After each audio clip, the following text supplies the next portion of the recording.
Welcome to the run-through of the qualification work for Solid Open 2013. We have a chipper starting off with 60 double unders. So, what we want is the rope to clear the feet 2 times before landing again.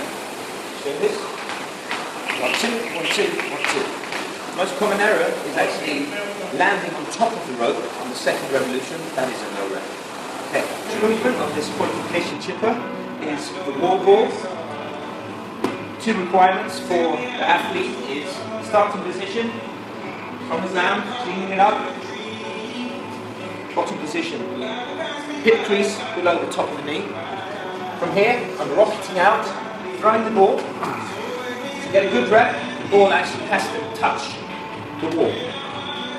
Okay? And it has to touch the wall 3 meters and 5 centimeters above ground, and 275 for women. If you're using a broad tape like we have here, make sure that the bottom line, the bottom edge of the tape is actually the mark. So this would be 305 or 275, depending on if you're a man or woman. No scaling for masters. So, what is a good rep? A good rep for me is touching. As long as it touches that mark. Even though it's briefly touching it, it's a good rep. That is a bad rep. This is borderline. Make it easy for the judges, being really clear. Even though you're above that mark, if it doesn't touch the wall, it's a no rep. So you have to touch the wall before descending.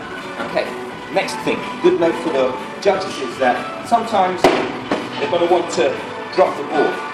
They use the bounce to re-clean it and then start their next rep. That's a no rep. I'm actually going to show you what I mean about this. It's actually doing this, using that momentum to be able to clean and then continue with your thrust. That's a no rep. So if it bounces on the ground, make sure it's dead. Then you can pick it up again and continue your reps. Cool? Okay, I'll try to show you what a good rep looks like.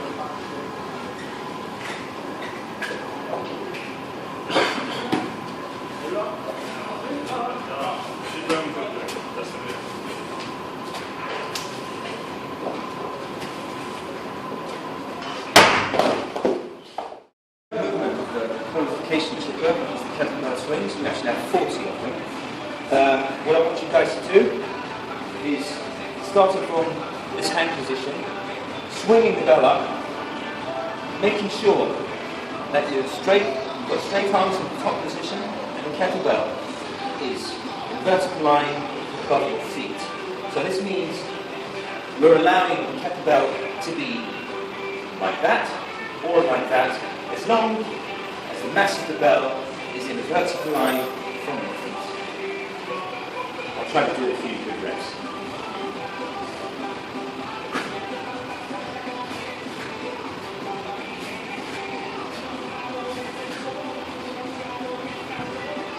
Okay. Next movement, the pull-ups. 30 pull-ups. You can use any pull-up you want, butterfly kips, ordinary kips, or even strict.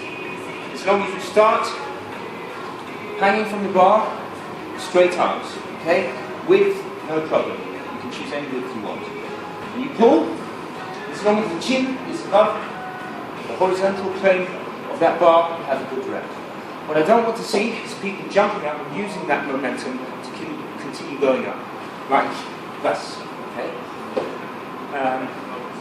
The kips, rock, butterfly, rock, ordinary kip, and straight. As long as the chin is clearly above the bar, we're good. Back again, 20 squat cleans. 60k for the men and the masters men, 40k for the women and the masters women. Bar always starting from the ground. You're going to clean the bar. You're going to go all the way down so we have the crease of the hip below the top of the knee, just like we did in the wall balls earlier on. And then we want to stand up from that position all the way, opening the hip before we lower the bar or drop the bar.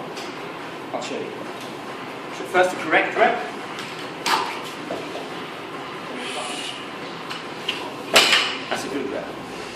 variations of this that are allowed is a power clean, and then lowering all the way, hit below parallel, standing up before doing anything else. Okay. A bad rep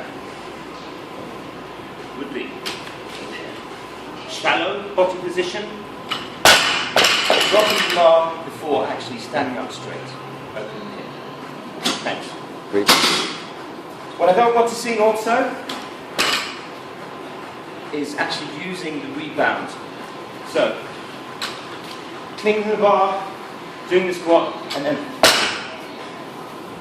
just pushing that down, using the bounce to be able to clean, stand up. No rep. Okay. Okay. It's really taking its toll on me now. We've got our last exercise, and it's the handstand push-ups. 10 of those, and I'll go through the movement standards. So, our starting position is from a handstand, with our heels against the wall. I've got my elbows locked out. From here, I lower myself, making sure the head touches the ground. From here, push up again. Do a strict handstand push-up if I want to. As long as you're top position, I've got my elbows locked out and the heels toward against the wall. I can also kick from here. Same requirement though. Top position, locked out elbows, and heels against the wall. Good luck and hope to see you at the top of the stage and 31st of August.